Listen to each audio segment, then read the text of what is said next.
What's up, guys? You already know who it is. You know what we're here to do. Today on the show, we have got Mauro F. Guillen's 2030. The world is changing, distractingly, before our eyes. Will you be prepared for what comes next? A groundbreaking analysis from one of the world's foremost experts on global trends, including the analysis of COVID-19. This will accelerate every change you are seeing. Cancel the episode. If I hear the C word, I need another booster to be safe. Little Pfizer to take the edge off. I forgot the soundboard too. In the past, babies were plentiful. Workers outnumbered retirees. Companies didn't need to look beyond the United States to do well. In a galaxy far, far away where the working class can afford a home. We grew up learning how to play the game, and we expected the rules to be respected. The world and those rules are over. The other day I had this terrible dream. It's of a dystopian future, total control, robots managing every aspect of our life. Good thing my iPhone woke me up. About the author, Mauro F. Guillen. Mauro F. Guillen, one of the most original thinkers at the Wharton School, where he holds the Zandman Professorship in International Management. Zandman the Sandman. Who else do we know from Wharton? Donald, the Art of the Deal, also on Patreon. Chapter 1, 2030. Fact check. Source. If you actually scroll down into the description, you'll see my works cited is my crack pipe. It's where I get all these facts from. I don't actually read the book. I smoke rock. The birthplace of the next industrial revolution will be sub-Saharan Africa. The reason? 500 million acres of fertile yet undeveloped agricultural land. Investors, are you listening? Buy land in Africa. It's about to be Wakanda. Chapter 1, fact check. Some uncomfortable facts. Investors, possibly you. Percentage of the world's wealth owned by women in 2000, 15%. Percentage of the world's wealth owned by women in 2030, 55%. That's a truth nuke right there. The patriarchy is over. Ladies already own 55% of the capital. The DEI was a success. If Lehman Brothers had been Lehman Sisters, global financial crisis would have been avoided. I told you these were some uncomfortable facts. 55% of wealth. Worldwide, the number of people who went hungry in 2017 was 800 million. Worldwide, the number of people who will go hungry in 2030, 200 million.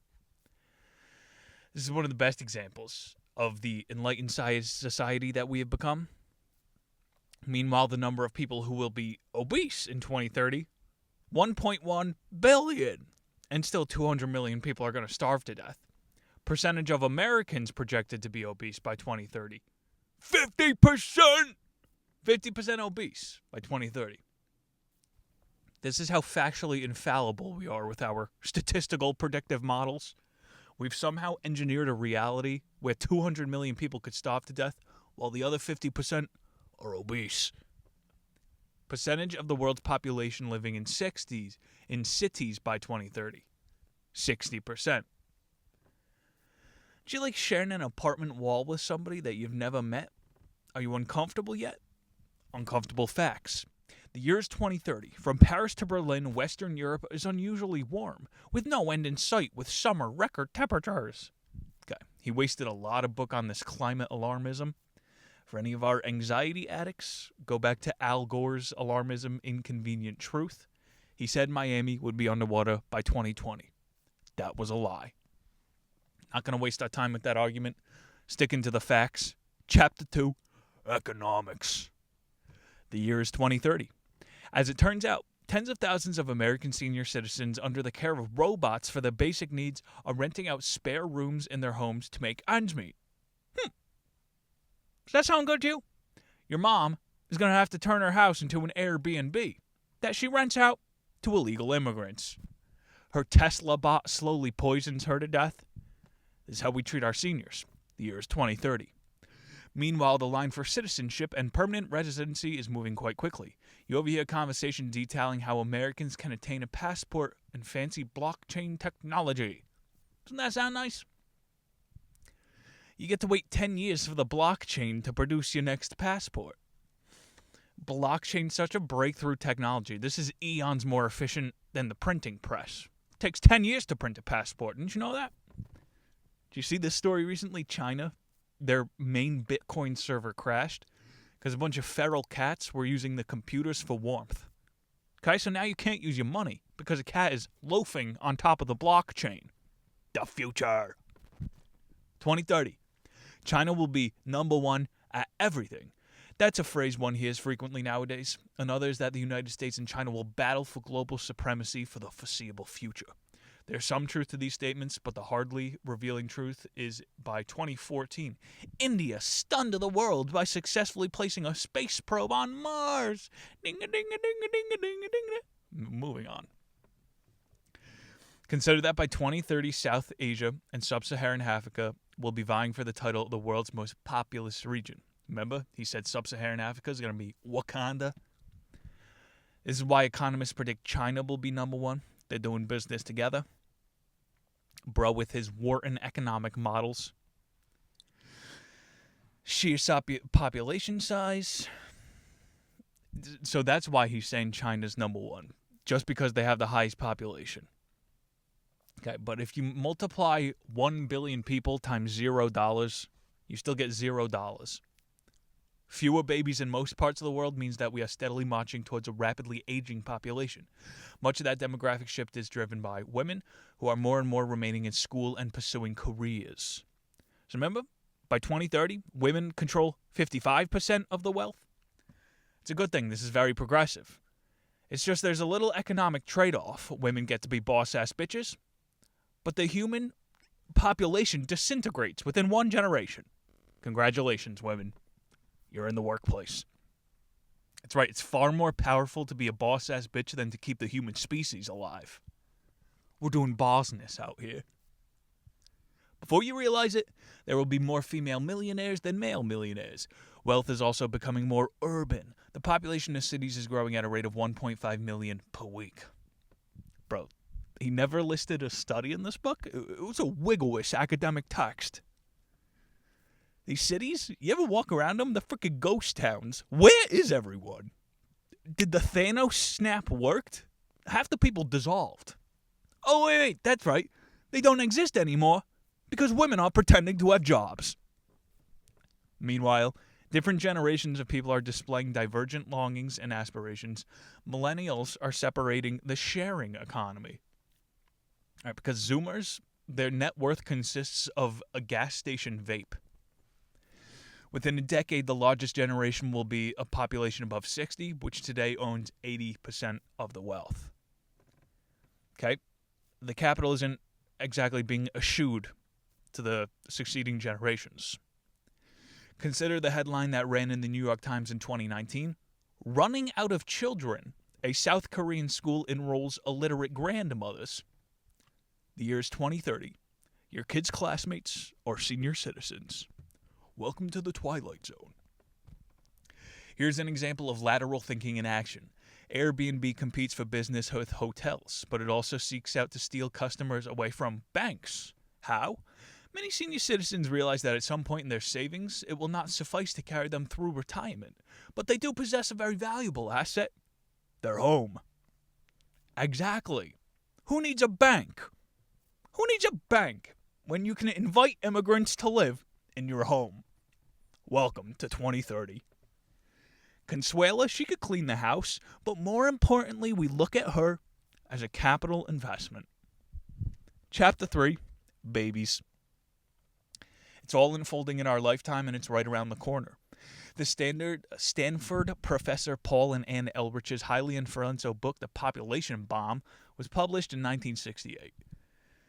He wasted a bunch of time on this. All these academics with their predictive models, they were saying in 1968, by the year 2000, there's going to be overpopulation. Really, at 2030, we're having a baby drought.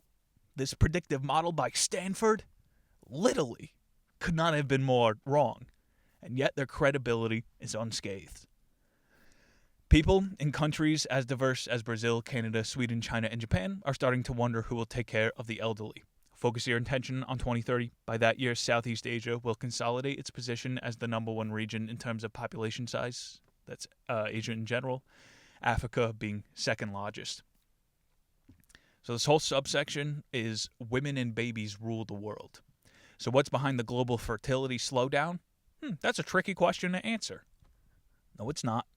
Money. When people with an average level IQ don't have money, they don't have kids. Why is fertility slowing down? Should we refer back to your economic models, Mr. Wharton? The evolution of human population tends to be messy. I'm going to stop you right there. That's why your predictive models are worthless. I don't care how good of an economist anyone is. Nobody can predict when the world is going to get horny. According to my calculations, my next boner will occur at 3 p.m. on the dot. Sex isn't math. Somebody tell these economists, all right? Think about it. Sex isn't math. 1 + 1 = 3. One person and another person have a baby and then they become 3? How is that even possible? It's a miracle. For my next Wharton Master's thesis, I will predict a miracle. The People's Republic of China also tried to change population trends with its draconian one-child policy. In the late 1970s, faced with backwards and disorganized collectivist economies. So what happened? Biggest draconian law ever passed? And within 30 years, China has the biggest population on Earth. Sex is ungovernable. It's the opposite of government. Seriously, they said you could only have one kid. Within 50 years, they got 2 billion people. China, they had the Great Famine, the Great Leap Forward. It's not linear growth. But they only teach these 3 axes when you're using predictive models, X, Y, and Z axis. Well, humans are 9-dimensional. For my next trick, I will economize a miracle. Chapter 4, Zoomers. Here's some muck that gets thrown Zoomers' way. Zoomers are killing the dinner date. Zoomers have officially ruined brunch. Might I remind you, we have no money. Zoomers are killing the beer industry. Gas station vape goes a hell of a lot further than a bottle these days. Zoomers are killing the napkin industry. What is this? Zoomers don't wipe their mouth? Zoomers are killing the movie business. Maybe because a bucket of popcorn is $90. I think they kind of did that to themselves. Are Zoomers going to kill home ownership? Here's a better question. How come they're all killing themselves? Oh, that's right. Nobody has any money. But there's another far more fundamental reason that the fuss around Zoomers is overblown. Contrary to conventional wisdom, Zoomers are not the fastest growing market segment in the world. In fact, the fastest growing segment by age might surprise you. They're the population above the age of 60. You gotta hand it to them. The boomers, they were able to defy economists. Tip your hats to them. Nobody expected the above age of 60 to still be finding shit to buy somehow. The boomers, first generation to be the dominant purchasing class above 60. Consumerism achieved. Federal Reserve data indicates that members of the boomer generation often own more than twice of Gen Xers and 23 times more than Zoomers. But remember, 23 times 0 is still 0. These days, companies face a new issue. They are puzzled by Zoomers' consumer behavior and uncertain of how to predict this new generation. Get a sip of water here.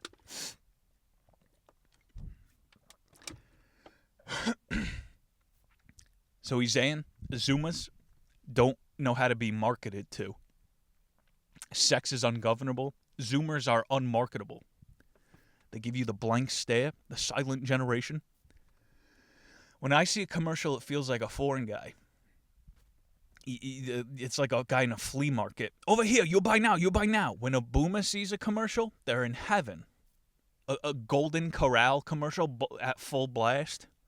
This is Eden for a boomer.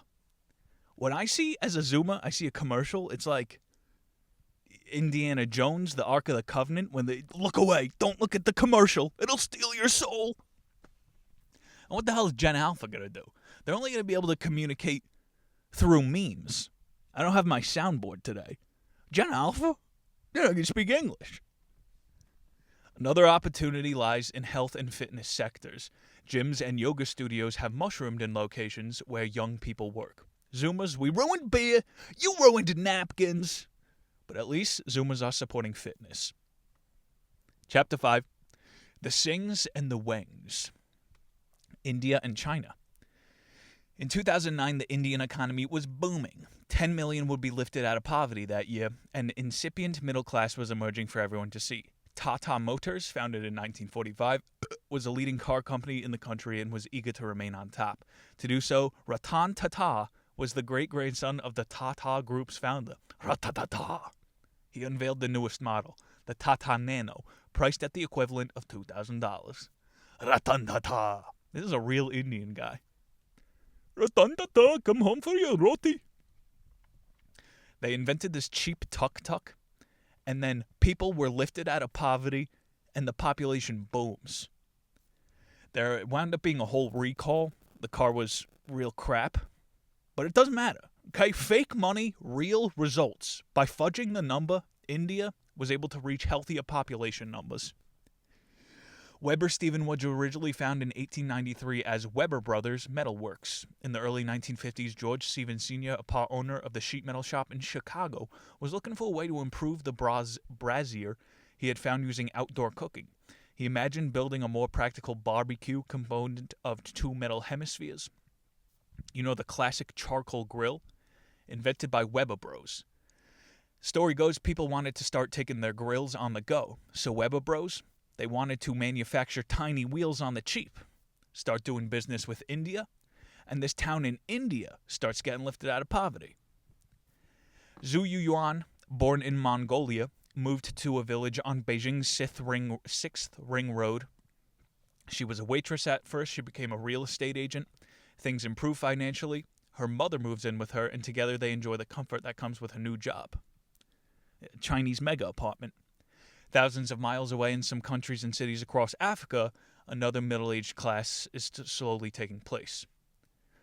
So more to the story, this African guy named Tatumbo, he moves to Beijing. Zhu and Tatumbo make a business, have some babies, and then they franchise, move to Beijing and Mongolia.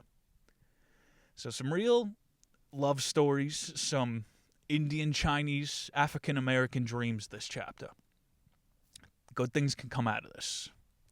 Chapter 6, 2030.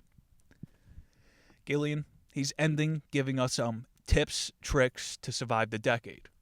Number 1, lose sight of the shore.